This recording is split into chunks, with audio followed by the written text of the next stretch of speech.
Olá, gente, tudo bem? Vamos esperar o povo entrar, esperar o Mauro entrar e a gente já bota ele para participar com a gente. Deixa eu ver, porque um monte de gente entrou, de repente ele entrou junto. Os negócios não animados, hein? Vamos lá, só esperando o Mauro entrar. Assim que ele entrar, a gente insere ele na conversa e a gente começa nossa live de hoje, né? Hoje a gente vai conversar com o Mauro, professor da UF de bacteriologia, especialista e chefe do setor do DST lá da UF. Então, hoje o papo vai ser sobre DST. DST e IST, vamos inclusive conversar isso com ele.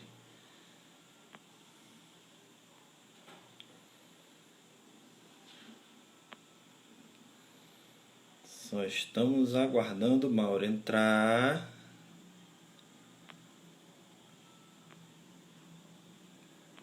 Cadê o Mauro?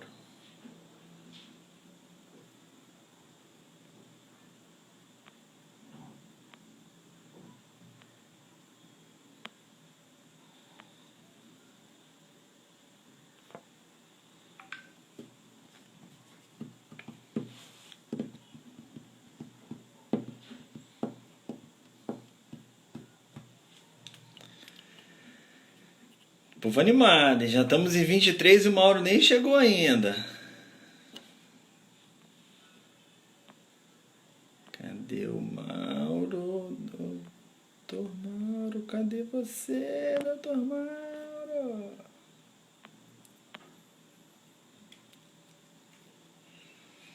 Enquanto isso, gente, enquanto a gente espera ele, sempre bom lembrar, se vocês estão aqui, vocês já seguem a gente, mas a gente tem canal no YouTube, aqui esse canal no Instagram, tem canal no Facebook, a gente tem o site Conecta Micro dentro do domínio da UF, a gente produz material para cá, a gente produz vídeo para o YouTube, a gente vai começar com alguns vídeos pequenos, a gente vai começar em breve com uma série nova, mas eu não vou falar muito não para não dar spoiler. Então estamos só esperando o Mauro entrar. E nada de Mauro. Tá? Lembrando também, esse vídeo assim que a gente acabar vai estar no YouTube. Então quem quiser já se inscreve lá no canal do YouTube também. E aí a gente vai botando esses vídeos e outros vídeos também lá pelo YouTube. A gente está com alguns projetos em andamento começando. Então vou aproveitando para dar oi para todo mundo. Olá, povo do Lema, grande Aloysio. Qualquer dia quero você aqui com a gente, hein?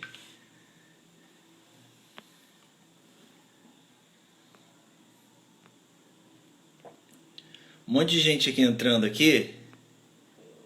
Boa noite, gente. Um monte de gente entrando aqui que serão as próximas vítimas da nossa live. É só chamar, vamos marcar mesmo. Mas essa a gente tem que convencer a Márcia a vir também, Aloysio. Pra gente falar de alimentos, vocês dois. 7C10. Gente, cadê o Mauro, gente? Deixa eu ver se eu consigo.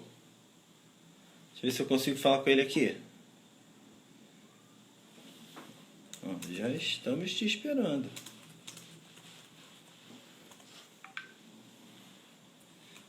Entra lá.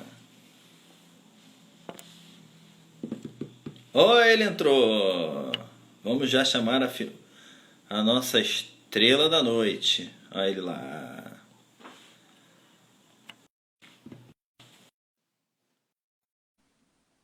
Já chamei ele, já coloquei ele, já está ali no aguardando que ele vai conectar. Olha ele aí, ele aí. Meu Sabia que eu tinha que amigo, vir elegante hoje, tá vendo? meu amigo, olha, eu vou contar ao vivo porque é a vida, né? Eu tô esperando você no seu, pô. Eu não tô no Conecta Micro UF, eu tô lá te procurando, te chamando. Já tava aqui com suor. Falei, mas o que Meu Deus, aconteceu? deu errado, cadê o Bruno? Deu errado, cadê o Bruno? Mas como você me falou que fica aparecendo lá em cima quem está ao vivo, eu não via o Conecta micro ao vivo, entendeu? Não me apareceu. Aí que Entendi. depois que apareceu. E eu aqui liguei para Helena, Helena, eu tô aqui. Mandando mensagem para mim.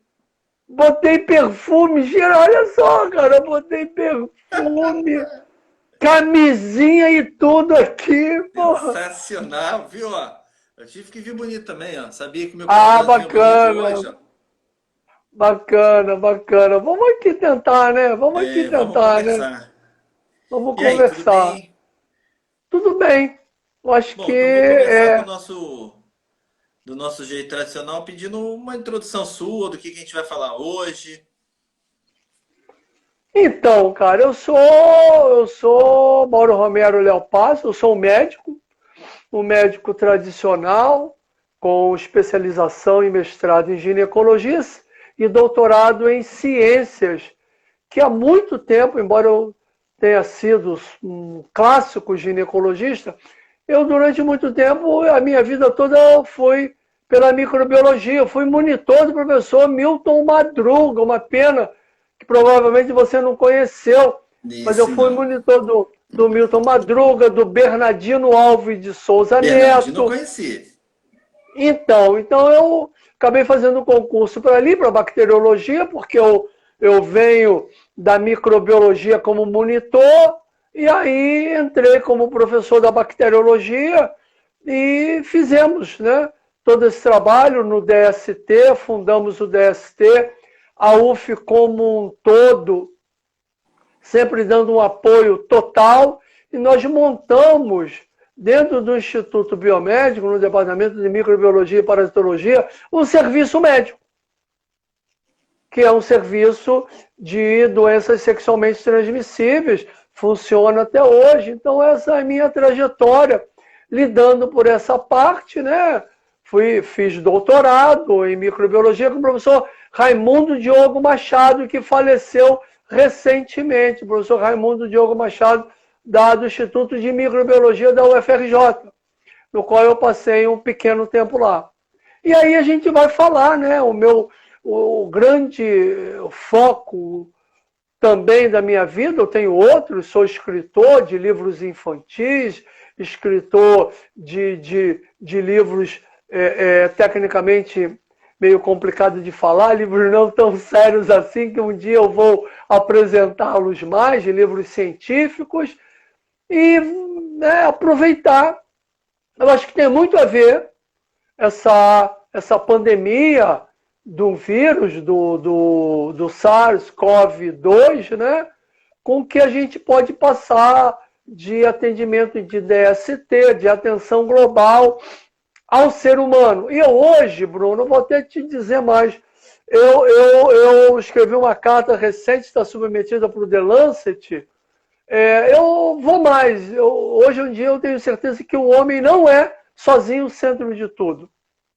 Nós Ah, somos certamente.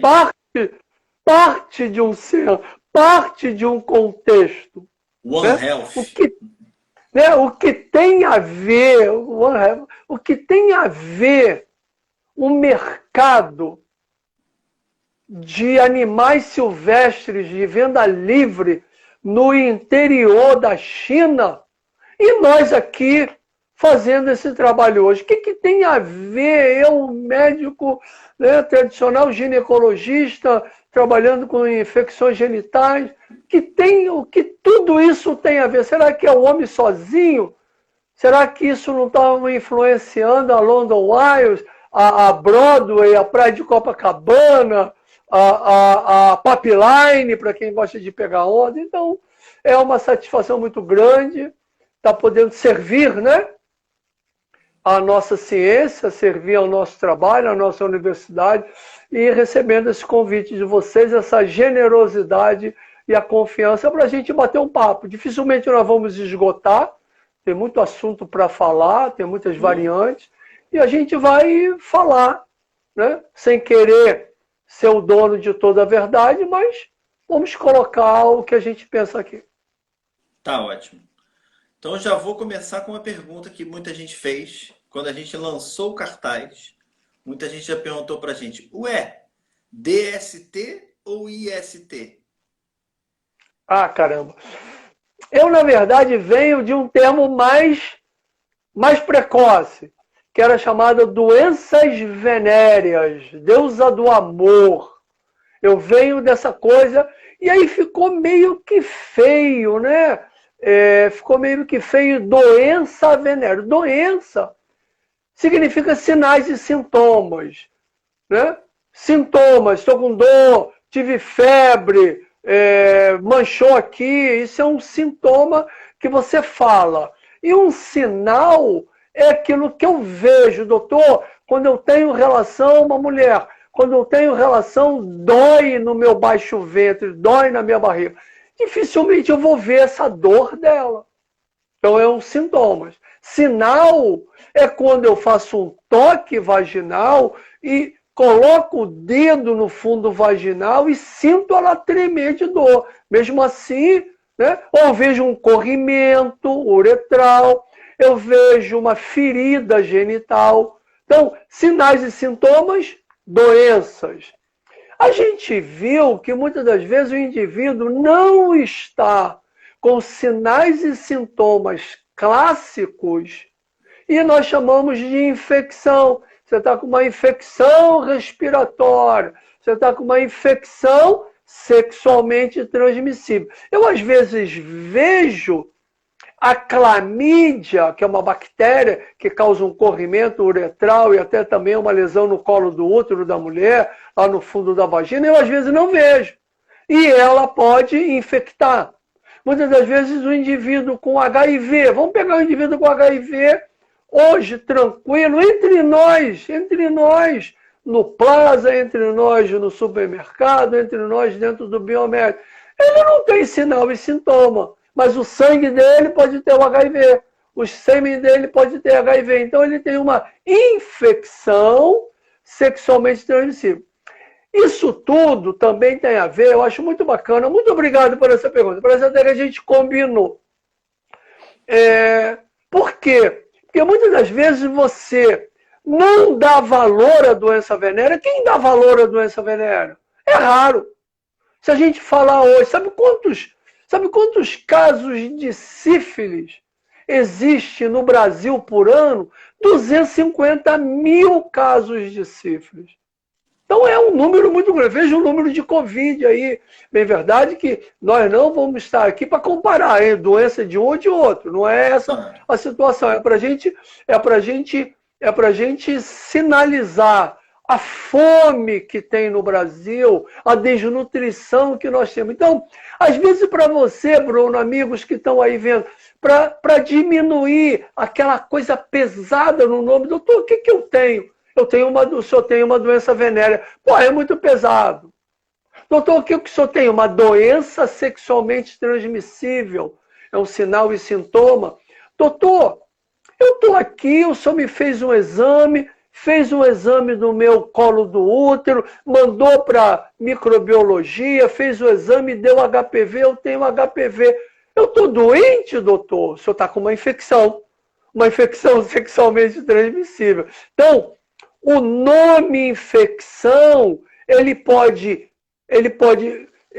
colocar melhor para eu fazer as pessoas entenderem que ela tem um problema sério, mas que ela não está doente, não vai morrer no dia seguinte, mas é um problema sério. E às vezes quando eu falo doença, alguém fala que é pesado no ouvido. Ah, doutor, mas eu não vejo pus?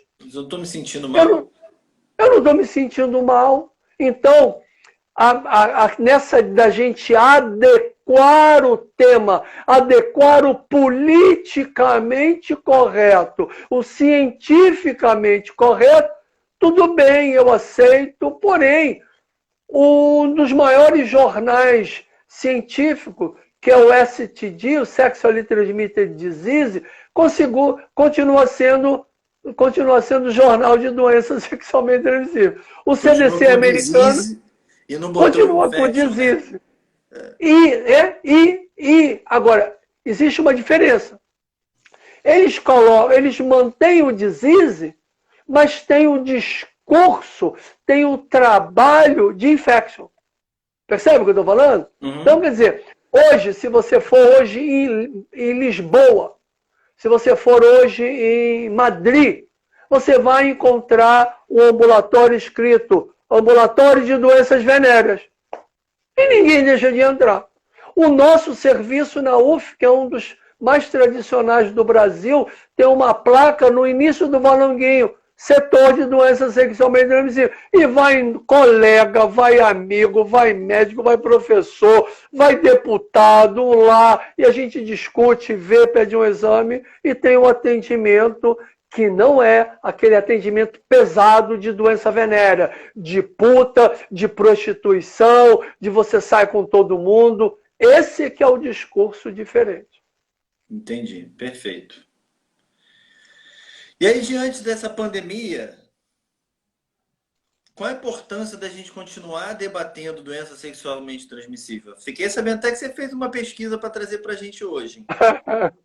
Sim, tá aqui do meu lado, tá aqui do meu lado. Eu tenho Mas aqui. qual a importância da gente continuar falando de doença sexualmente transmissível, mesmo no momento que, em tese, está todo mundo confinado em casa? A importância para todos os outros problemas, desde fome, tuberculose. Você acha que a tuberculose diminuiu? Jamais. A infecção pelo HPV, o herpes, que é uma doença que o vírus continua nos linfonodos sentinela, ali nos gânglios, e que depois ele volta para ver. Será que isso não continua? Então, primeiro que vale para todas as outras doenças, porque tem várias doenças acometendo. E um dado interessante também, que eu quis, que eu aceitei, e também fui fazer essa pesquisa, é para ver também qual pode ser o impacto disso tudo. Porque, veja bem, olha só. Muito obrigado. Você, Helena, Márcia, foram sensacionais em colocar esse papo. Olha só. Sabe qual é a taxa de cobertura de vacina contra HPV em Niterói? Diga-se de passagem, quem estiver vendo o Brasil aí, o mundo, Niterói não é uma cidade qualquer. Niterói tem um padrão de vida assim, acima do normal do Brasil. Niterói é uma cidade que tem mais médicos por habitantes do mundo. Niterói tem uma atenção de medicina suplementar na casa de 50%, só foi 60%. Então, a taxa de cobertura de vacina contra HPV em meninas está em torno de 40%, 50%. Em meninos, 20%. Não sei se o pessoal se lembra, se você se lembra, quando nós em março, logo depois do carnaval, nós fizemos o dia D, vacinação contra HPV, na Associação Médica, que ficou a Associação Médica Fluminense, a UF, Ministério, Secretaria de Saúde, todo mundo trabalhando. E nós fizemos ali um mundaréu de vacina. Como é que eu vou repetir essa vacina, Bruno? Quem tinha que tomar a segunda dose, quando é que vai tomar a segunda dose, Bruno? Quem está indo tomar as doses de vacina? Eu mesmo, que tenho 65 anos, fui tomar vacina aqui, perto do posto, o posto estava fechado por causa do Covid. Pô, eu tinha que tomar a minha vacina, a segunda dose da tríplice, tinha que tomar a vacina pneumocócica, e o posto fechou por causa da gripe, por causa do Covid. Então, a importância é que as DSTs estão acontecendo. Talvez menos. Talvez menos. Né? Nós precisamos de ciência para poder responder essas perguntas, que até a gente fez essa pesquisa, né? Mas as doenças estão, as pessoas estão ligando, estão procurando, tem muita gente que faz terapia, profilaxia, pré-exposição com antirretroviral. Como é que está sendo atendido? Como é que está buscando no posto? Essas pessoas não estão tendo relação? Tudo bem que eu tenho procurado saber, tem algumas áreas de prostituição que estão diminuídas, algumas até fecharam. Mas muitas estão abertas, ou não tem. Ou vai aqui na Dutra, vê se você não encontra prostituta na Dutra, parada na Dutra. Elas estão na Dutra. Pode estar menos. Mas a Dutra, eu que ando nessa Dutra toda semana, a gente vê um mundaréu. As casinhas todas, Bruno, estão acesas. Se alguém estiver vendo aí e olhar lá uma casa apagada, por favor, liga para cá para dizer aonde, qual a altura ali de ali de Nova Iguaçu, ali tem um monte de coisinhas abertas. Então a gente precisa continuar falando, precisa continuar dando importância. Tem uns outros detalhezinhos, depois que a gente pode falar, quando chegar o momento de falar sobre o próprio vírus, que já foi identificado esse vírus no sêmen, né? Exatamente. Então, obrigado pela oportunidade. Do que você falou agora, dessa falta da pesquisa? Não, dessa falta do atendimento para outros, né? Porque tá todo mundo até com medo de sair de casa para procurar outro tipo de atendimento que não aquele que... Não, agora eu tô com Covid, tem que ir. Mas se não é Covid, as pessoas estão com medo, estão ficando em casa. Como é que o DST está funcionando? E eu digo mais, não é as pessoas que estão com medo de sair de casa, não. Se uma pessoa hoje quiser sair de casa para ir no ambulatório, o ambulatório está fechado. Sim, o nosso caso, o setor de DST, né? Da UF também está fechado. O DST, fisicamente, ele está fechado. Mas eu me reuni com um grupo e a gente tenho mais de 65, tem o Tegnos, né? Tem que a gente ia ser complicado ficar lá atendendo direto, mas eu deixei o telefone, meu telefone pessoal, o meu WhatsApp pessoal, porque é onde eu tô, não pega telefone normal, e as pessoas vão lá, quem estava em tratamento, a gente está fazendo telemedicina. Entendi. Atendem, então está funcionando por telemedicina. Está funcionando por telemedicina. Não tem agora, dessa semana que passou para cá, antes estava menos, dessa semana que passou para cá, não tem um dia que eu não tenha atendimento. E aí eu peço, e tenho como comprovar, hein?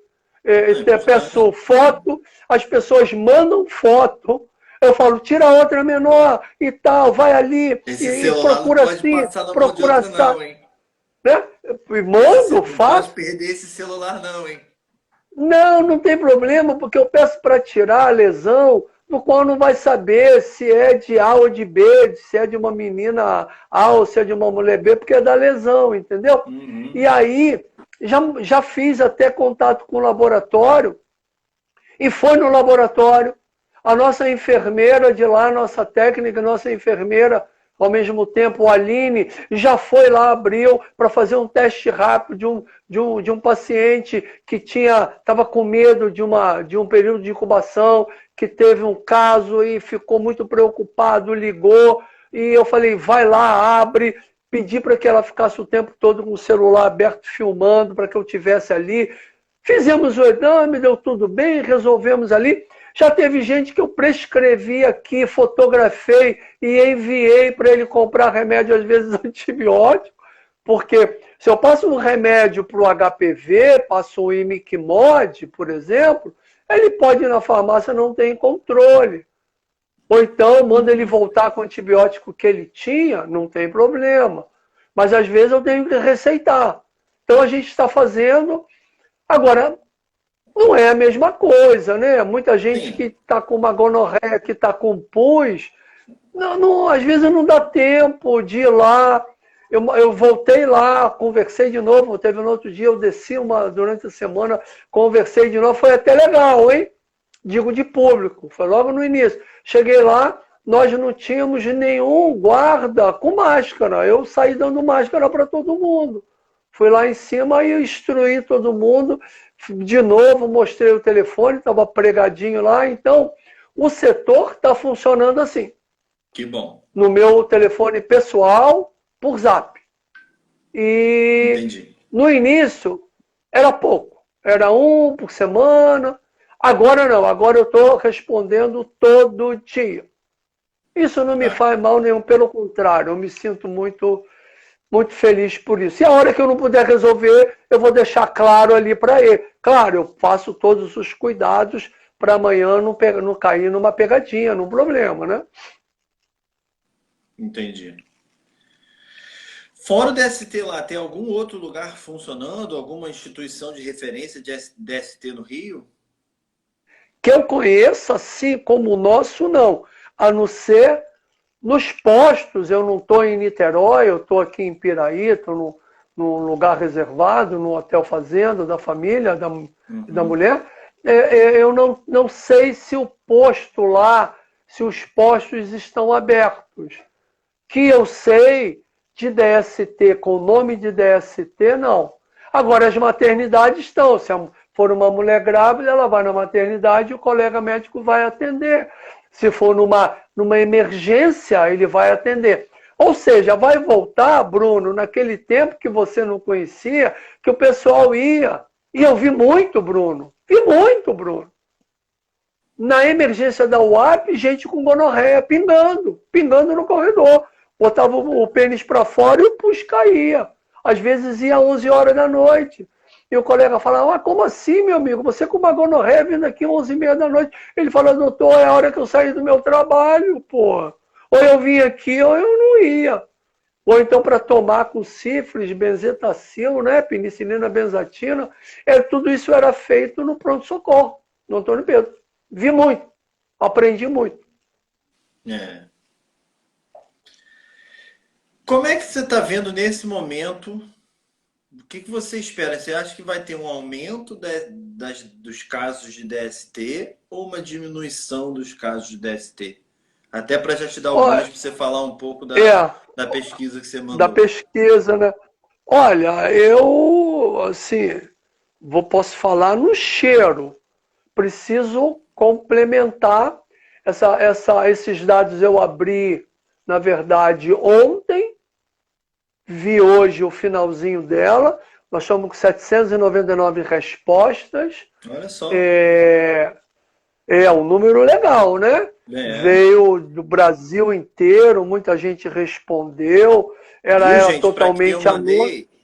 Que ficou me sacaneando que eu estava querendo saber a safadeza dos outros. Não. Foi uma pesquisa séria. Nem eu vou saber quem é, porque eu só tenho aqui, mas uma coisa interessante. E o bom, Bruno, no outro dia eu ouvi uma fala do Walter Lilienbaum, muito bonita, sobre ciência, é muito bonita. O bom é que nós vamos ter que fazer ciência disso daí.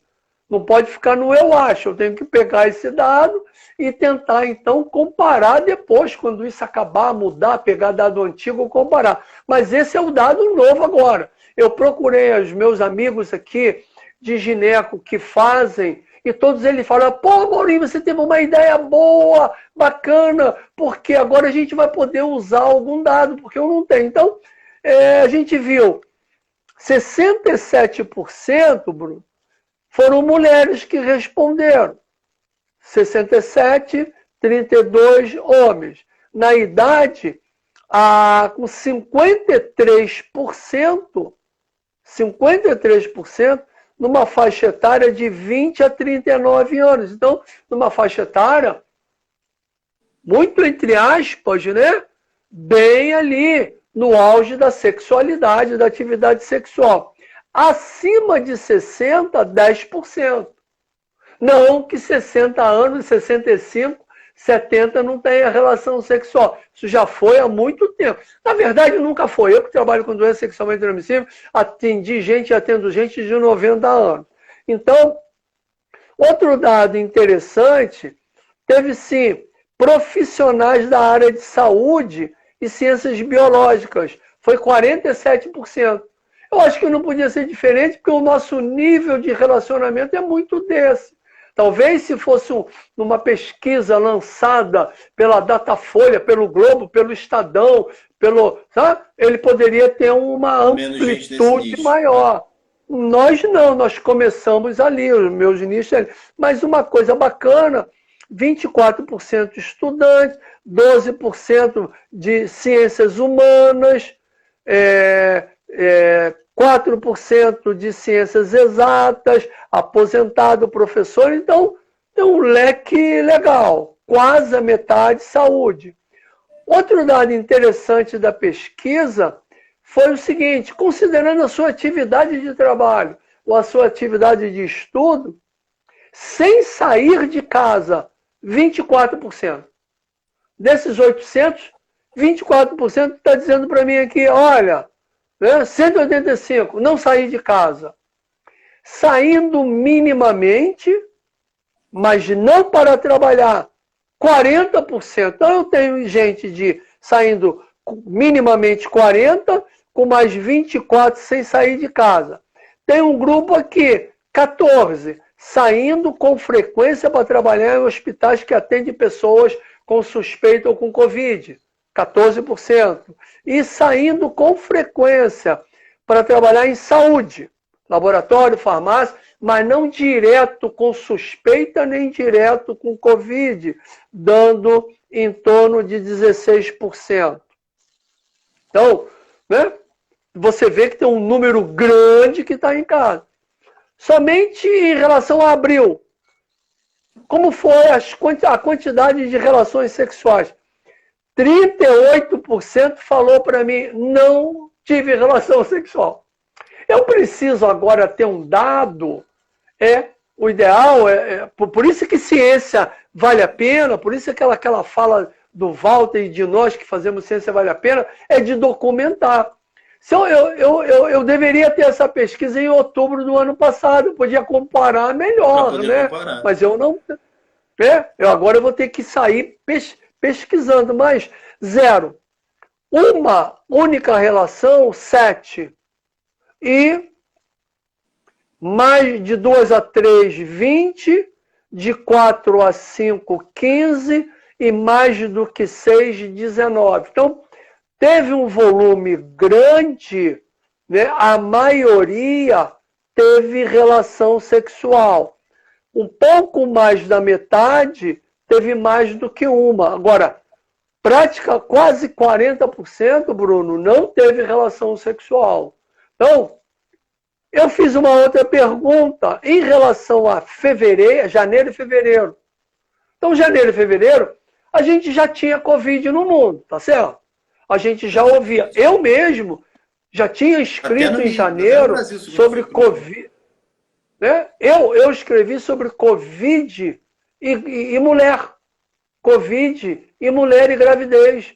Eu não sabia bem o que era, mas eu já estava me alimentando. Eu já estava indo lá na China buscar. E no dia 27 de janeiro, eu escrevi junto com o Renato Sá, o colega obstetra da UF também, presidente da sociedade.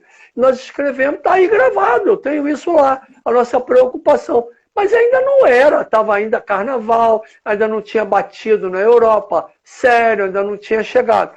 Então eu posso dizer que eu fiz 3 perguntas, igual a janeiro, fevereiro. Como é que foi seu mês de abril? Igual, maior ou menor? Menor foi 43%. Igual foi 67%. Então, 37%. Então, se 37%, né? Se 37% já tinha não tido relação, 37% aqui ficou tudo igual ao que era antes. E menor, 43%. Eu não posso dizer que é puramente uma equação matemática, mas é por aí. Né? Atividade de doença infecciosa é igual número de germes vezes virulência dividido pela resistência. E quanto mais você muda o seu ambiente de vida sexual, mais chance você tem. Você pode ter relação com 10 prostitutas da Dutra e não pegar doença nenhuma. Por quê? Porque naquele momento não tinha nenhuma delas infectante. E você transar com uma pessoa maravilhosa do seu relacionamento e ela naquela semana ter sido infectada e te pegou, e te passou. Então, porém, matematicamente a gente sabe que o número de parcerias sexuais tem uma tendência muito maior em aumentar. Então aqui já foi menor. Já foi menor. E quando a gente vai ver em relação a quantas pessoas, o número grande continuou 0. Isso foi legal Porque o zero ficou ali entre 30 e poucos por cento, quase 40%. Então, nesse nosso grupo de relacionamento, 40% não está transando esse mês, não.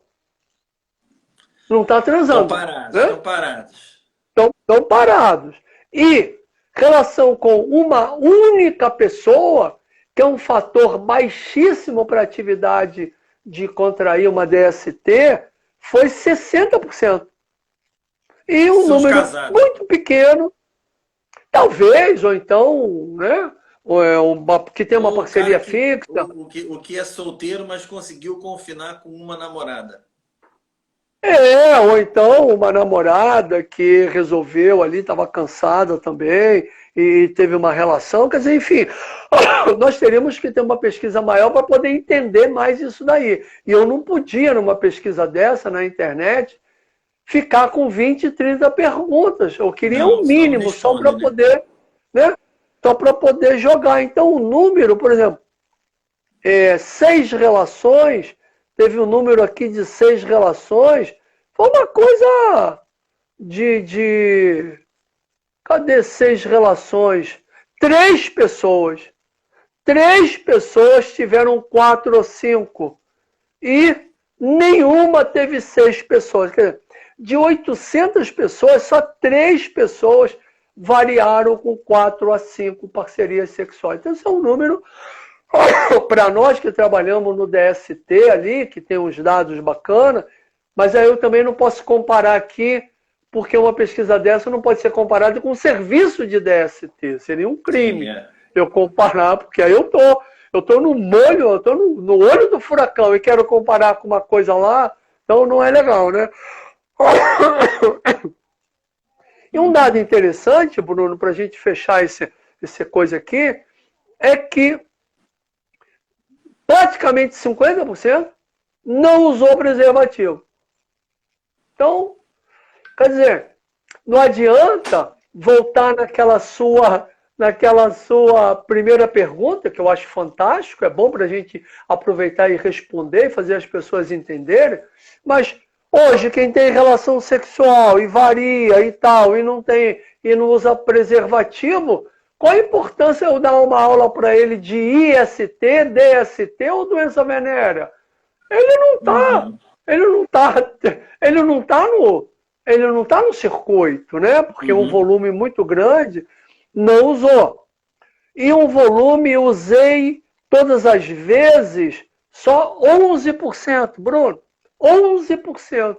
Dos que transaram, só 11% usaram com camisinha. Alguma pergunta aí? Quase 3% na mínima vez e na maioria das vezes 6%. Então, entendi.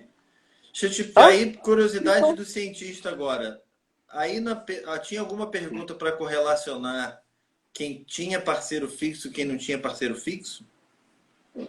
Eu não fiz essa pergunta quem já tinha. Eu preferi fazer a pergunta com quantas pessoas você teve relação. Entendi. Porque muitas das vezes quando eu pergunto no consultório, no ambulatório, a senhora tem uma parceria fixa? Tenho. Mas ela tem uma parceria fixa? Essa parceria fixa dela é de 2 semanas, Bruno.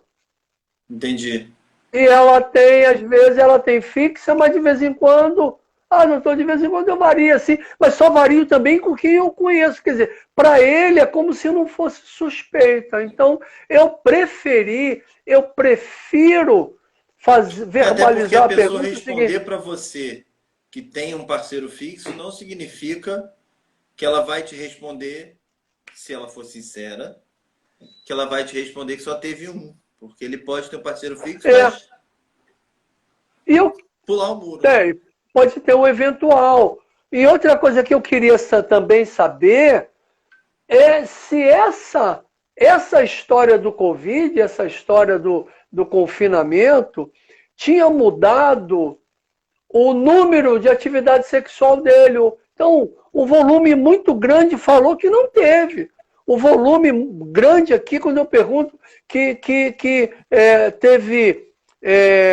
teve relação em relação ao mês anterior, tem um volume grande que disse que transou menos. Então, A nossa pesquisa não era só para buscar a DST, era para tentar conversar com ele sobre sexualidade. Se ele está transando muito, se está transando pouco. E para mim aqui, eu vou ainda esmiuçar mais, mas de cara eu já vejo que na nossa pesquisa, um volume muito grande, quase perto da metade, diminuiu a atividade sexual. E eu perguntei sobre masturbação. Se você praticou masturbação em abril. E aí teve aqui 37% também não masturbou. E aí um volume de 28% masturbou igual ao mês anterior. Tá? Mas um volume de 21% masturbou mais. Então teve alguém aqui que masturbou menos, diminuiu para ele a sexualidade como um todo, mas teve uns aqui, 20%, que como não tinha como transar ou estava com problema de ter relação, né? Porque eu precisava ter uma entrevista maior. Mas eu digo aqui, vejo aqui, que teve um grupo de pessoas, 28%, que aumentou a masturbação, e aí, grosseiramente, por favor, o pessoal não vai entrar em crítica aqui científica, não. Grosseiramente, ele ficou sem atividade sexual e masturbou mais, porque ele que falou. E um grupo aqui interferiu tanto na sexualidade dele que masturbou menos. Entendeu? Então teve um grupo, alguns responderam mais, outros responderam menos. E uma coisa super bacana, e que eu acho que tem muito a ver com o que a gente está falando também, é que eu faço uma pergunta para esse nosso grupo que lida com o WhatsApp, que tem um mundaréu de gente no nível de escolaridade boa. 70% nunca teve uma DST. Tá? Mas 10%, e teve 2 vezes que responderam aqui, praticamente 15% já teve HPV. Tá? 3% já teve gonorreia. Sífilis, herpes, tricomoníase, cancro, tricomoníase 2, HPV mais 2 aqui, candidíase, que não é uma DST. Quem estiver escutando aí e achar que candidíase é uma clássica DST, não é. Ela está no genital, ela faz uma coceira, mas ela não é uma clássica de infecção de transmissão sexual, uma doença de transmissão sexual. Tricomoníase é, cancro mole é, sífilis é, herpes é, HPV é, sífilis é. Então, olha que coisa bacana, um volume aqui, nesse nosso meio, porque eu agora posso fazer outra pesquisa. É cruzar aqui... A pesquisa é aquela que gera mais perguntas, né? Não é? Eu posso cruzar aqui com atividade profissional, né? De ver 30% teve uma DST, teve uma IST. Olha que mercado importante que nós temos. Então, nós nunca, Bruno, seja aula de coqueluche, seja uma aula de cefaleia, de dor, né, na cabeça, seja uma aula de quebrou o braço, a sexualidade nunca pode ser esquecida.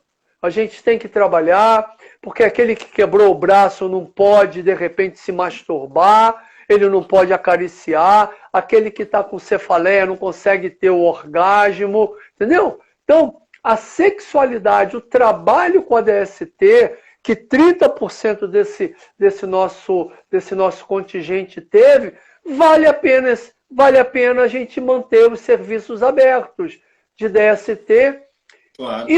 E manter de uma maneira tranquila, manter também sem preconceitos. Sabe por quê, claro, Bruno? E eu fico muito feliz em poder falar isso, porque lá no nosso DST, isso tem dados, tem até teses de mestrado sobre isso lá, um contingente muito grande, de 20%, não tem DST. Vai no DST, mas não tem DST. Não tem. Tem outra coisa. Tem câncer.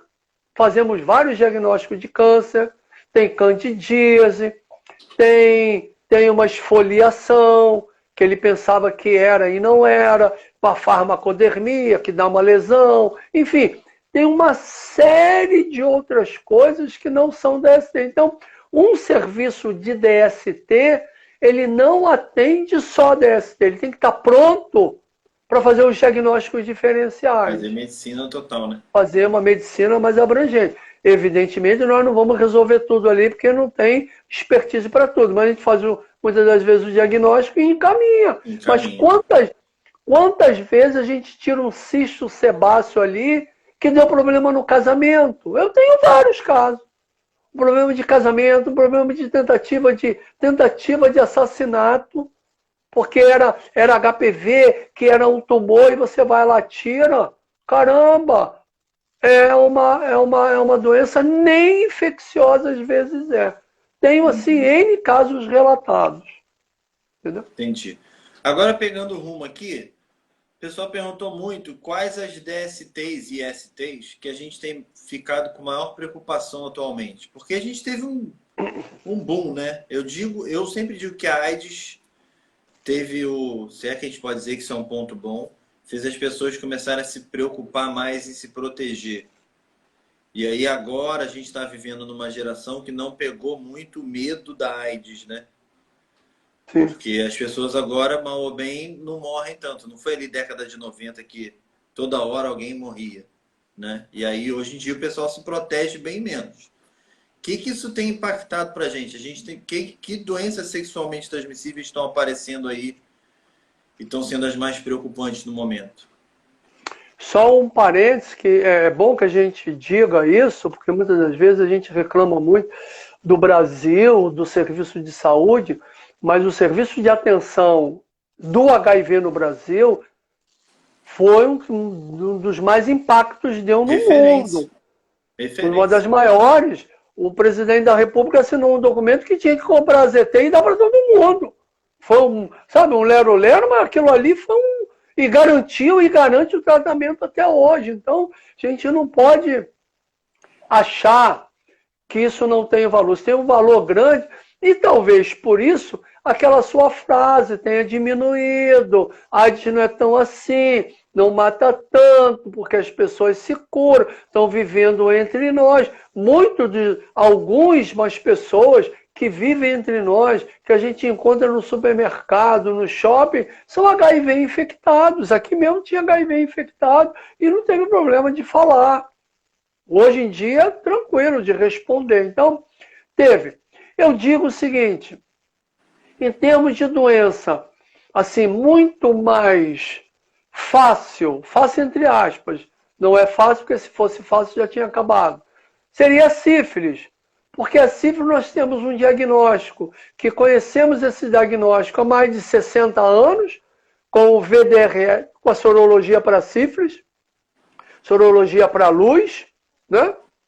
Luz significando flagelo da humanidade, porque poucas pessoas sabem, mas as pessoas tinham sífilis e ninguém queria ter a peste da sífilis. Então, o italiano falava que era um mal francês, o francês falava que era um mal inglês, o inglês falava que era um mal espanhol e voltava para a Itália de novo. E ninguém queria. E aí, para não falar a senhora tem sífilis, o senhor tem sífilis, eu pedia exame sorologia para a luz, LUES, que significa flagelo da humanidade. Olha, Bruno, eu vou pedir um exame para você que significa o flagelo da humanidade. Tá?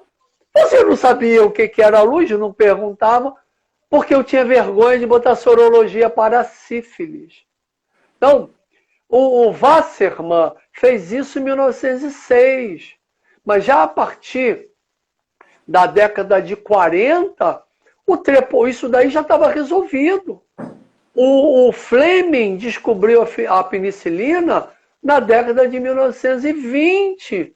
Logo na guerra, logo no pós-guerra, o mundo já tinha penicilina. Então eu com um VDRL que tem quase 100 anos. Uma penicilina, que na prática tem 80 anos. Eu resolvo a sífilis. E hoje, Bruno, num laboratório bom de Niterói, que atende a medicina privada, 4,6% é de VDRL positivo. Estamos fazendo uma dissertação de mestrado sobre isso. Um laboratório classe A10A do Rio de Janeiro tem uma positividade geral de 1,7 de HIV, de VDRL, de sífilis.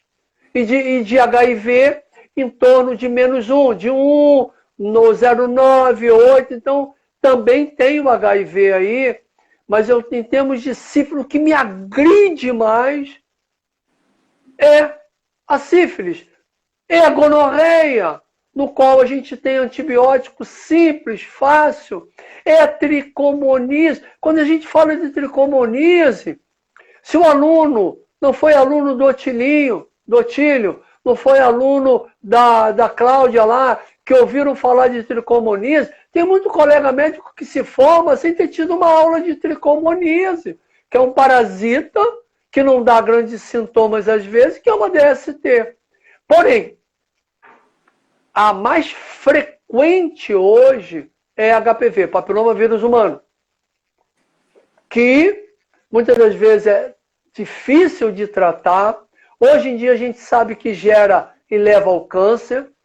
Hoje, Bruno, no mínimo 5.000 mulheres morrem por HPV, por câncer de colo do útero no Brasil, não é no mundo não, no Brasil. E aí eu pergunto, porra, Mauro, o que tem a ver você com o Bruno? Época de Covid, eu quero andar de Covid. Aonde essas mulheres estão sendo atendidas, Bruno? Onde elas estão fazendo a citologia para fazer um controle, se está tudo diminuído? Como é que está marcando cirurgia eletiva? Biópsias eletivas?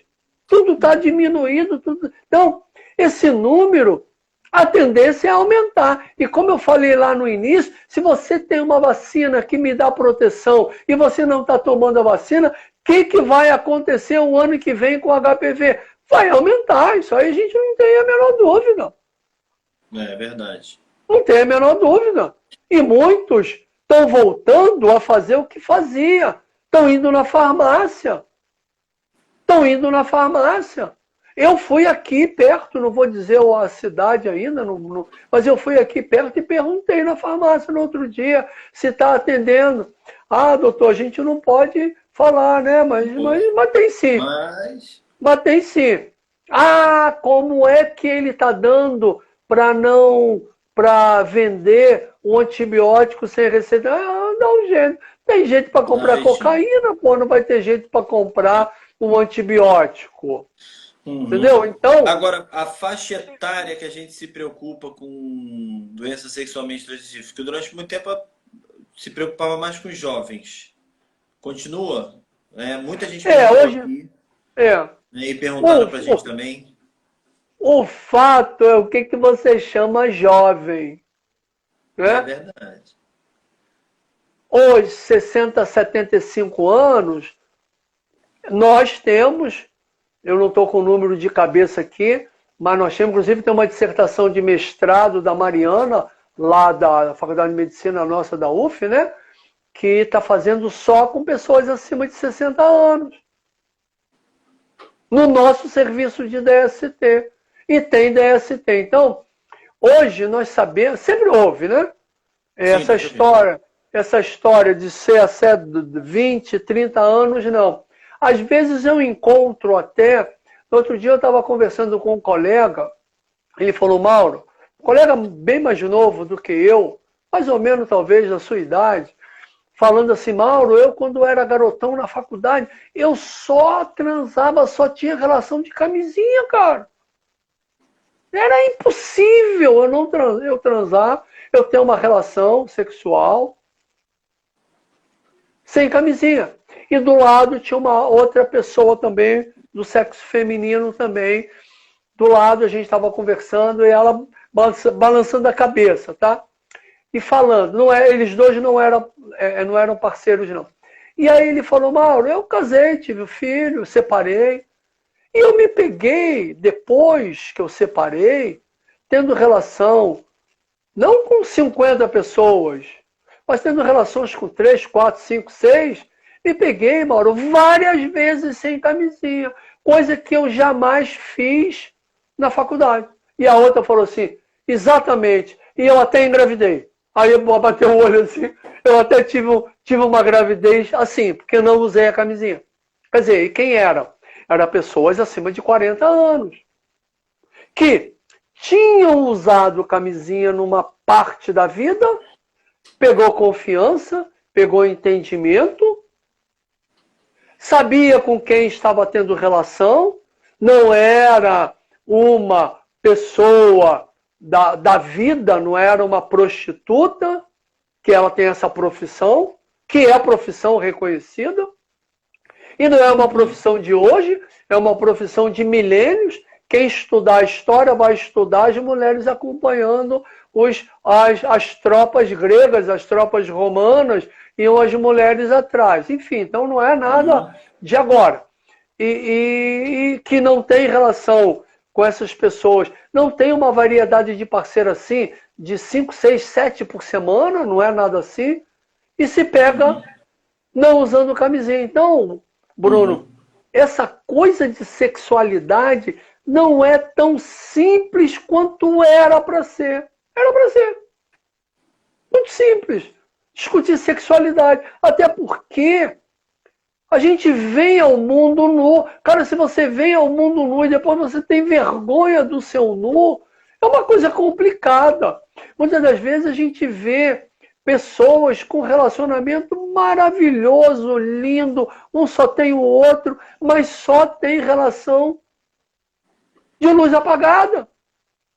Não consegue ficar nu em frente ao outro. Não consegue entrar no banheiro se o outro estiver no banheiro. Não é entrar no banheiro se o outro estiver no banheiro, no vaso sanitário, não. Se um estiver tomando banho, o outro não entra. Se um estiver escovando o dente, ainda de calcinha, de cueca, saiu do banho e está escovando o dente ainda nu, o outro não entra. Agora você falou aí... Já pensou? Aí, Bruno, eu boto todo mundo numa casa e digo que ninguém pode sair, pô. Como é que vai ser essa sexualidade ali o tempo todo? Eu não sei.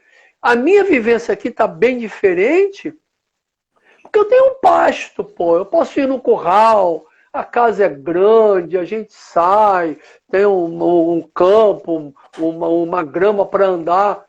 Mas se eu tivesse no meu apartamento de Niterói, eu ia estar em 100 metros quadrados, 110 metros quadrados.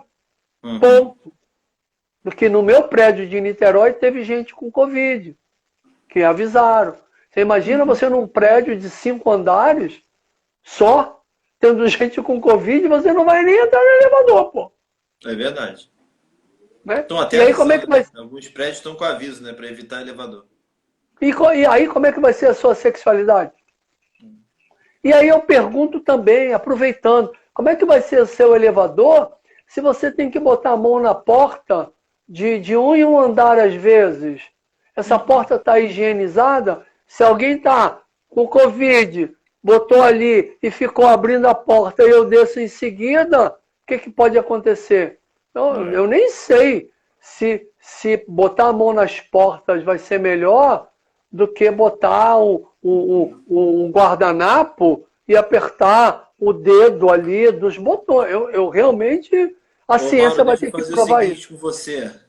A gente está ali com um reloginho avisando que faltam 40 segundos. Eu vou não acredito. Agora, a gente não volta acredito. E continua conversando. Não acredito. Passou muito rápido. Já passou uma hora. Ó. Você rodou esse tempo aí, não é possível. Né? Mas eu vou encerrar e a gente volta. Tô dentro. Então tá bom. Até daqui a pouco, gente. A gente já tá voltando. Tá bom. Falou.